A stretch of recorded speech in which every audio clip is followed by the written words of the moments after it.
रामकृष्ण हरी मंडळी, आपल्या भक्ती चॅनलमध्ये तुम्हा सगळ्यांचं मनापासून खूप खूप स्वागत. आज आहे मकर संक्रांत. मकर संक्रांतीच्या तुम्हा सगळ्यांना खूप खूप शुभेच्छा. मकर संक्रांतीच्या दिवशी सूर्यदेवाची पूजा केली जाते. या दिवशी सूर्य धनी राशीतून बाहेर पडून त्याचा पुत्र शनीच्या स्वतःच्या मकर राशीत प्रवेश करतो. सूर्य आणि शनी हे पितापुत्र असले तरी त्यांचे स्वभाव अगदी विरुद्ध आहेत. पण मकर राशीत सूर्य आणि शनीचा हा दुर्मिळ संयोग ज्योतिषशास्त्रानुसार खूप लाभदायक मानला जातो. मग प्रश्न पडतो की या पितापुत्राची एवढी शत्रुता का आहे? यामागे एक पौराणिक कथा आहे. पाहूया काय आहे ती कथा. शनी आणि सूर्याची खरी कहाणी. पौराणिक कथांनुसार सूर्यदेवाला 2 पत्नी होत्या. एकीचं नाव होतं छाया आणि दुसरीचं नाव होतं संज्ञा. संज्ञा ही भगवान विश्वकर्मा यांची कन्या होती. लग्नानंतर सूर्यदेवाचा प्रचंड तेज सहन न झाल्यामुळे संज्ञेने आपली सावली सूर्यदेवाकडे ठेवली आणि स्वतः तपश्चर्या करण्यासाठी जंगलात निघून गेली. छायापासून कर्म आणि न्यायाचा देव शनिदेव जन्माला आले, तर संज्ञेपासून धर्म आणि न्यायाचा देव यमराज जन्माला आले. पौराणिक कथेनुसार छायाने आपला मुलगा शनिदेवावर जास्त प्रेम केले. सूर्यदेवाने पाहिलं की छाया त्याच्या दुसऱ्या पत्नी संज्ञेचा मुलगा यमराज याच्याशी भेदभाव करत आहे. या गोष्टींमुळे सूर्यदेव खूप नाराज झाले.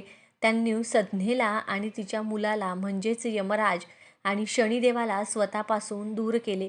त्यामुळे शनिदेव आणि आई छाया सूर्यदेवावर खूप रागावले. त्यांनी सूर्यदेवाला कुष्ठरोगाचा शाप दिला. या शापामुळे सूर्यदेवाचं तेज आणि प्रभाव काही काळासाठी कमी झाला. याच कारणामुळे सूर्य आणि शनी एकमेकांचे शत्रू बनले. सूर्यदेवाचा राग इतका वाढला की त्यांनी शनिदेवाचं घरच जाळून टाकलं. शनिदेवाचं घर म्हणजे कुंभ राशी. या घटनेमुळे शनिदेव आणि यांची आई छाया यांना खूप त्रास झाला. हे पाहून यमराज देखील खूप दुःखी झाले. त्यांनी आपल्या वडिलांना म्हणजेच सूर्यदेवांना समजावलं. यमराजाच्या बोलण्याने सूर्यदेवाचा राग शांत झाला आणि ते शनिदेवाच्या घरी गेले. पण तिथे पोहोचल्यावर त्यांनी पाहिलं की सर्व काही जळून गेलं होतं. त्यावेळी शनिदेवाकडे पूजेसाठी फक्त काळे तीळ शिल्लक होते. त्यांनी त्याच तिळांनी सूर्यदेवाची पूजा केली. शनिदेवाचा हा नम्र स्वभाव आणि त्याची भक्ती पाहून सूर्यदेवाचं मन पिघळलं. ते शनिदेवाच्या श्रद्धेने खूप प्रसन्न झाले. त्यांनी शनिदेवाला आशीर्वाद दिला की जेव्हा मी तुझ्या दुसऱ्या घरामध्ये म्हणजेच मकर राशीत प्रवेश करेन, तेव्हा धन धान्य आणि समृद्धीचा संचार होईल. यामुळे तुझे सर्व कष्ट दूर होतील. असं मानलं जातं की या तिळांमुळेच शनिदेवाला पुन्हा वैभव आणि सन्मान मिळाला. म्हणूनच शनिदेवाला तीळ खूप प्रिय आहेत. मकर संक्रांतीच्या दिवशी तीळ वापरून सूर्य आणि शनीची पूजा करणं, दान करणं आणि स्नान करणं याला अतिशय विशेष महत्त्व आहे. ही कथा तुम्ही ऐका किंवा वाचा.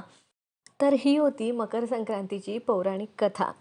तर तुम्ही सगळ्यांनी ही कथा वाचा किंवा मग ऐका. त्याचबरोबर बघा, चित्रामध्ये तुम्हाला दिसत असेल आमच्याकडे अशीच घरी सुगड पूजा केली जाते. आता 3 वाजेनंतर ववसायला देखील जायचं आहे. त्याचबरोबर सकाळीच छोटीशीच यावेळेस संक्रांतीची रांगोळी काढली. तुम्हाला माझी पूजा कशी वाटली, त्याचबरोबर व्हिडिओची माहिती कशी वाटली नक्की सांगा. व्हिडिओ जर आवडला तर व्हिडिओला लाईक नक्की करा. रामकृष्ण हरी, जय श्रीराम. तिळगुळ घ्या, गोड गोड बोला.